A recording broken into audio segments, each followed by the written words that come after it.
5 is like the first age that I remember going through some type of like abuse or whatever. So I'm starting a mini little series here called I Made This, where I'm just going to be sharing some art that I have made. I'm going to share the backstory behind recent pieces as well as old pieces. I've struggled a lot with calling myself an artist, even though I've been creating art since I was a kid, literally. I feel like this is going to be so healing for my inner child. The piece that I'm going to be talking about today is something that I created in art therapy. We all picked out numbers. The art therapist told us that we will be creating something for our blank-year-old self. 5 is like the first age that I remember going through some type of like abuse or whatever. Definitely like a pivotal moment in my life. So this is like my safe space. I had wrote down some things that I felt like I needed at that age: a voice, I needed boundaries, I needed some safety, and just knowledge in general. I put the silver ribbon around it to represent like barbed wire or the boundaries that I felt like I needed, just to kind of like keep people out.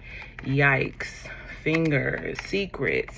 I cut out the hearts and I put the love on the inside, but then I put the lack of love on the outside. On the inside is the safe part. I have some cotton balls down in there, a soft landing point, being, the word being in here, just like a place to be myself. A megaphone that I cut out. I definitely needed a voice. Kept all of this into my 20s, and being able to share that early on probably could have saved me from a lot of different stuff. And then I have art class all the way in the back, as well as like some pieces of art. Definitely was already very creative, but just maybe some more intentional art classes or things like that would have given me a lot more confidence in my art, and even maybe influenced how I show up today. This is my little safe space. It is definitely abstract. I love that I can document this because I can also just like throw this away now. I've been loving art therapy, and the art therapist that I have been working with is so good at just pulling more out of you and encouraging you to go deeper. One of the questions she asked me was, what would my 5-year-old self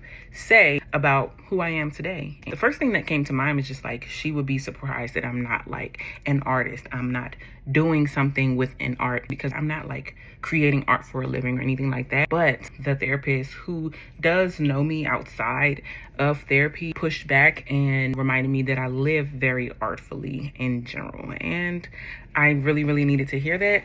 And I just love that art therapy really pushes you to look within, while also providing like a fun activity that's not just talking. Subscribe if you haven't already. I have so many pieces of art, so I'll definitely be sharing more and more and more. And yeah, I'll talk to you all in my next one.